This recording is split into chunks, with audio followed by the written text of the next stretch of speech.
तुर्की, Saudi, Pakistan का Islamic NATO तैयार है। MBS शहबाज एर्दोगान आज डील करेंगे।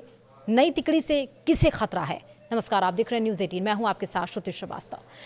पश्चिम एशिया की राजनीति में बड़ा गेम बदलने वाला है, क्योंकि पाकिस्तान, तुर्की और सऊदी अरब एक ऐसे त्रिपक्षीय रक्षा समझौते को अंतिम रूप देने में जुटे हैं जिसे क्षेत्र में नया सुरक्षा गठबंधन माना जा रहा है। CNN न्यूज़ 18 की रिपोर्ट के मुताबिक सूत्रों ने कहा है कि इस डील की लगभग सभी शर्तों पर सहमति बन चुकी है और अब इसे औपचारिक रूप देने की तैयारी चल रही है। अगर ये डील हो जाती है तो ये इस्लामिक नाटो कहा जाएगा। इसी कड़ी में तुर्की के राष्ट्रपति रेसेप तैयप एर्दोगान भी शुक्रवार को यानी कि 7 अगस्त को सऊदी अरब पहुंच रहे हैं। यहाँ उनकी मुलाकात क्राउन प्रिंस मोहम्मद बिन सलमान MBS, जिसको हम कहते हैं, पाकिस्तान के प्रधानमंत्री शहबाज शरीफ और सेना प्रमुख फील्ड मार्शल आसिम मुनीर से होगी। रॉयटर्स की रिपोर्ट के मुताबिक 7 अगस्त को डील पर फाइनल साइन होगा। शहबाज और मुनीर 6 अगस्त को ही सऊदी पहुंच चुके हैं, जिससे साफ है कि बातचीत अब निर्णायक दौर में है। यह गठबंधन सीधे तौर पर नाटो और अमेरिका पर निर्भरता घटाने वाला कदम है। वहीं पाकिस्तान के लिए यह भारत के खिलाफ बनाई जा रही रणनीति माना जा सकता है।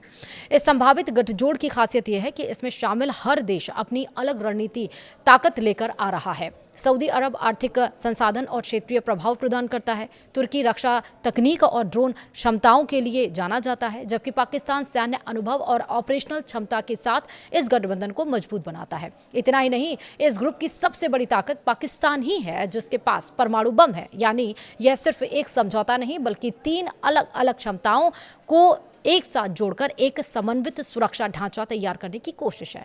यह ध्यान देने वाली बात है कि पाकिस्तान की तरफ से सिर्फ प्रधानमंत्री नहीं, बल्कि सेना प्रमुख आसिम मुनीर खुद बातचीत में शामिल हैं, जो दिखाता है कि यह डील पूरी तरह से सैन्य केंद्रित है, न कि सिर्फ कूटनीतिक। जानकारी के अनुसार इस समझौते के तहत तीनों देश संयुक्त सैन्य अभ्यास करेंगे, रक्षा तकनीकी साझा करेंगे और हथियार निर्माण में भी सहयोग बढ़ाएंगे। साथ ही खुफिया जानकारी के आदान प्रदान को भी औपचारिक रूप दिया जाएगा।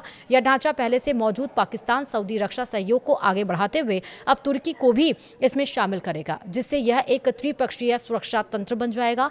अभी यह पता नहीं चला है कि क्या इस गठबंधन में एक देश पर हमला सभी पर हमला माना जाएगा या नहीं। वहीं नाटो देशों में आर्टिकल 5 के तहत किसी भी एक देश पर अटैक सभी पर अटैक माना जाता है।